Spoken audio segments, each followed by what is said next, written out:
The Samsung Galaxy Watch Ultra represents the pinnacle of Galaxy Watch series, similar to how the Apple Watch Ultra is at the top of the Apple Watch ecosystem. At first glance, it does seem to borrow a bit of signature look with the titanium casing, orange accents, and a crown that does not rotate, but it tries to align them to its Samsung DNA. Let's start with the design. The Galaxy Watch comes in a 47mm aerospace grade 4 titanium case with a screen covered in sapphire crystal. It means it's tough, it's hardcore. The whole thing is rated at IP68 for water and dust resistance, and it can go up to 100 meters deep because that's how deep I and every other random guy swims daily to get oysters.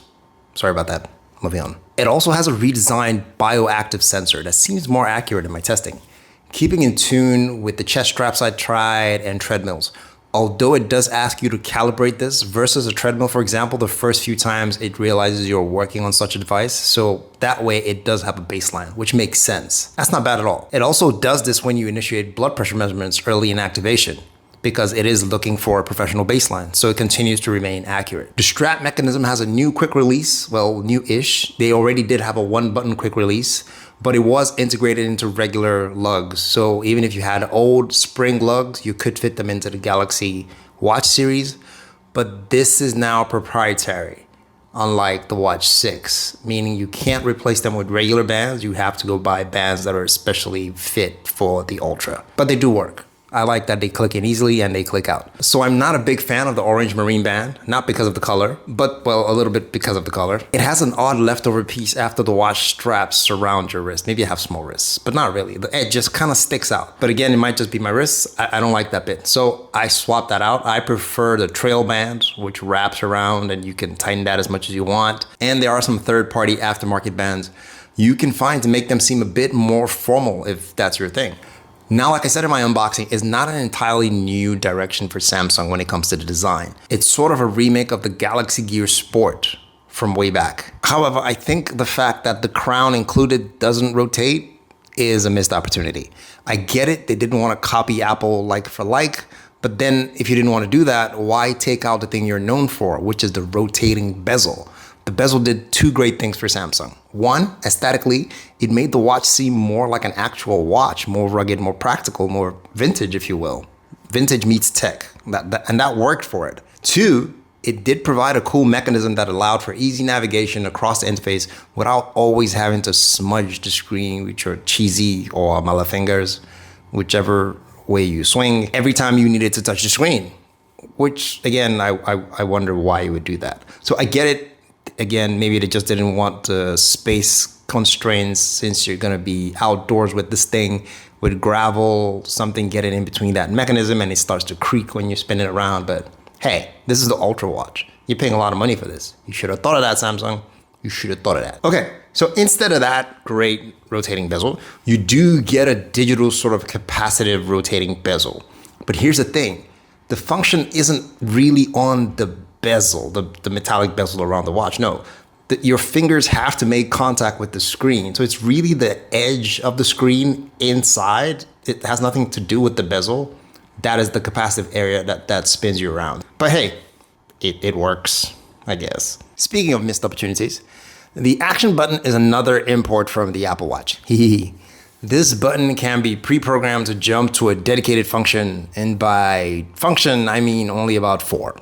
For now, anyway. Hopefully in the future, Samsung will adjust this for it to do more, but right now, it can only do those 4 functions. But if you think about it, I think the other 2 buttons could already do these functions if you reprogram them. Samsung could have worked around this option by either holding down, double pressing, triple pressing, whatever.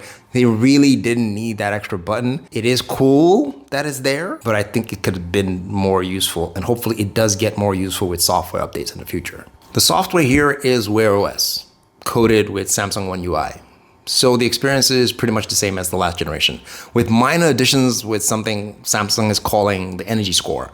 This is a measure of how ready you are to face the day, similar to what you would find on some other devices, like the Ultra Human Ring I've been wearing for a while. It computes the score using your daily activity, weekly sleep patterns, average sleeping heart rate, and your sleep variability and some other junk to say, hey, you are good for a energetic day, or hey, you better slow down, man, you might be falling sick or something. And it's a health score. It's not revolutionary, but at least it's good to have. And the night view mode is also pretty sick. The entire screen just mutes into this dull red that lets you see it a whole lot easier in the dark or in low lighting. Not bad. As for watch faces, Samsung has always had good watch faces. They have an app store, a watch face store that you can just pretty much find anything you're looking for in there. They've always been good, but I'm actually very impressed with the Ultra faces this time around. They seem to be really practical. You don't have to think too far. The complications are excellent. You can pretty much cram every piece of information you need, whether from a functional or information-driven perspective, and they manage to create layouts that work well for those customizations. So thumbs up, Samsung.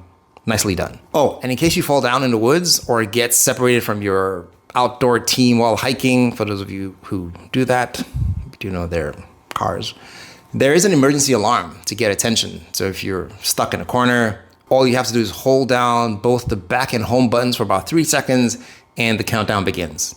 If you don't stop the countdown, it goes into a high-pitched sound to get attention.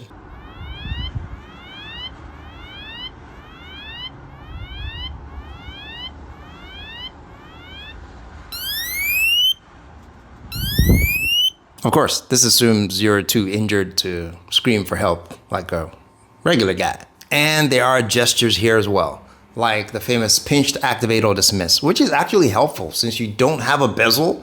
This gives you one less reason to smudge up your screen when dismissing a timer or something. And it just indicates on the screen to let you know you can pinch to activate that particular function. You would think that this thing being the Ultra would change things drastically, but it does not. This has a 590 milliamp hour battery. That's about 160 plus more milliamps than the Watch 7, which Samsung claims will last about 100 hours on a battery saving mode. Who uses their watch on battery saving mode?